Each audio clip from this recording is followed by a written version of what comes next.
Então, nesta ação penal 504-65-1294, depoimento do senhor José Carlos Costa Marques Bunlai. Senhor Bunlai, o senhor foi chamado como testemunha nesse processo? Na condição de testemunha, o senhor tem um compromisso com a justiça em dizer a verdade e responder as perguntas que lhe forem feitas, certo? Excelência, pela ordem, por gentileza, o senhor me permite uma ponderação? Sim, diga, doutora. Doutora é defensora do senhor Bunlai. Exatamente. Excelência, o meu cliente, ele está sendo investigado no inquérito policial no Supremo Tribunal Federal por suposta organização criminosa composta por uma dezena de outros investigados, dentre eles o ex-deputado Eduardo Cunha. Portanto, Excelência, qualquer informação a respeito de fatos apurados nessa Operação Lava Jato, ele deixará de prestar e manifestará o seu direito ao silêncio. E quanto aos fatos específicos apurados nesta ação penal, ele se põe à disposição desse douto juízo a esclarecê-los, mas, como já ele me antecipou, ele desconhece por completo tais fatos. Certo. A posição do juízo aqui nesse caso, como a testemunha responde a investigações em um outro processo, se for feita alguma pergunta que tenha um teor incriminatório ou que ela entenda que não deva responder pelo direito ao silêncio, eu peço que seja informado, certo? Pois não. Então ele responderá e se aterá aos fatos apurados nessa ação penal, Excelência. Certo.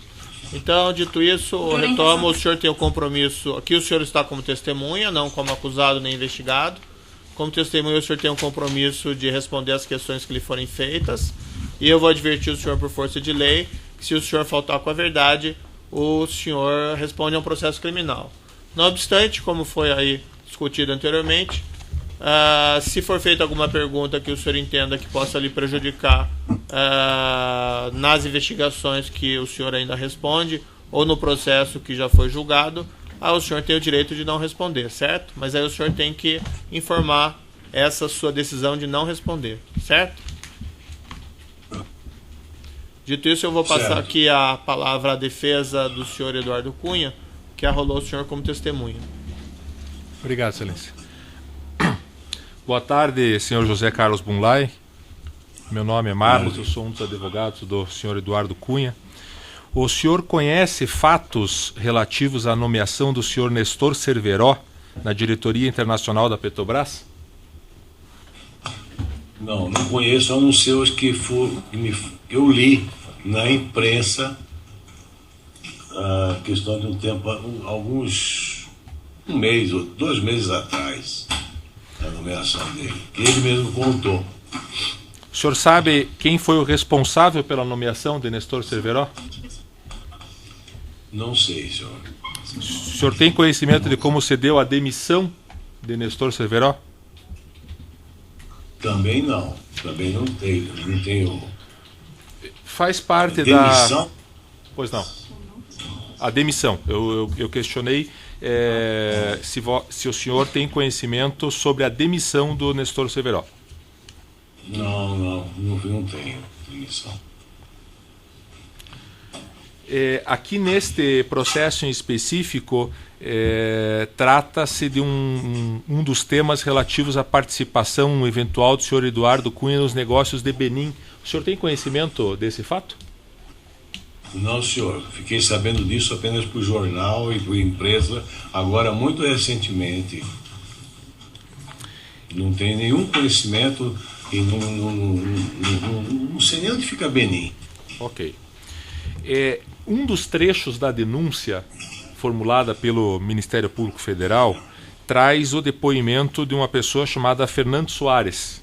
Isso está, Excelência, as folhas 44 da denúncia. E diz o seguinte, abre aspas, que o senhor José Carlos Bunlai disse para o depoente, esse depoente é o Fernando Soares, que falou com o presidente Lula, mas este informou que não poderia intervir no assunto, pois havia realmente prometido à diretoria internacional da Petrobras a bancada mineira do PMDB na Câmara. Continua o depoente e consta na denúncia que, segundo orientação fornecida por Lula, Bunlai procurou Michel Temer para tratar do assunto, que Bunlai chegou a fazer uma reunião com Cerveró e Michel Temer. Segue o Fernando Soares dizendo que o depoente não sabe ao certo se Bunlai, antes dessa reunião, chegou a se reunir sozinho com Temer, que Michel Temer afirmou que não poderia contrariar a bancada do PMDB. A minha pergunta é se essas informações estão corretas. Não, não estão, eu prefiro não responder também.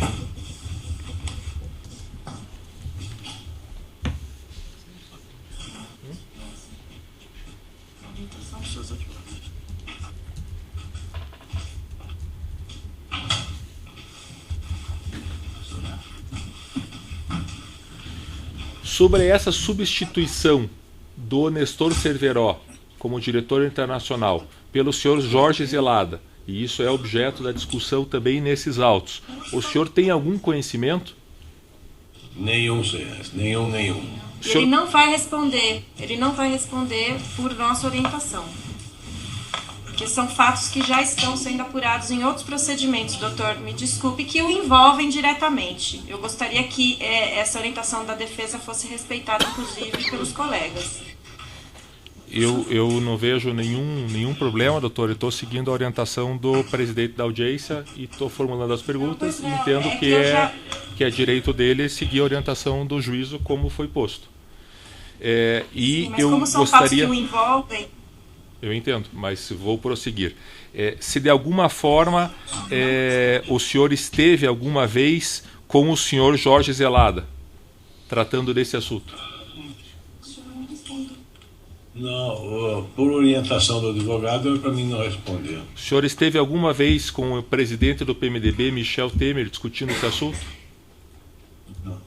Também por orientação dos advogados, é para mim não responder, senhor. Ok.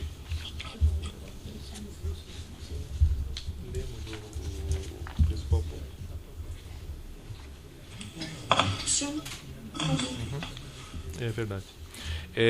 No depoimento, e aqui já encerro, senhor Bunlai, no depoimento do senhor Nestor Cerveró a esse juízo, ele menciona uma situação que envolve questões financeiras na troca dessa diretoria da Petrobras, e que essas questões financeiras teriam sido discutidas dentro do PMDB.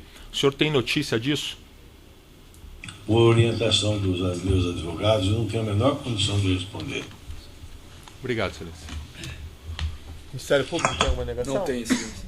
O juiz também não tem questões a serem colocadas, então eu declaro encerrado o depoimento do senhor José Carlos Costa Marques Bunlai.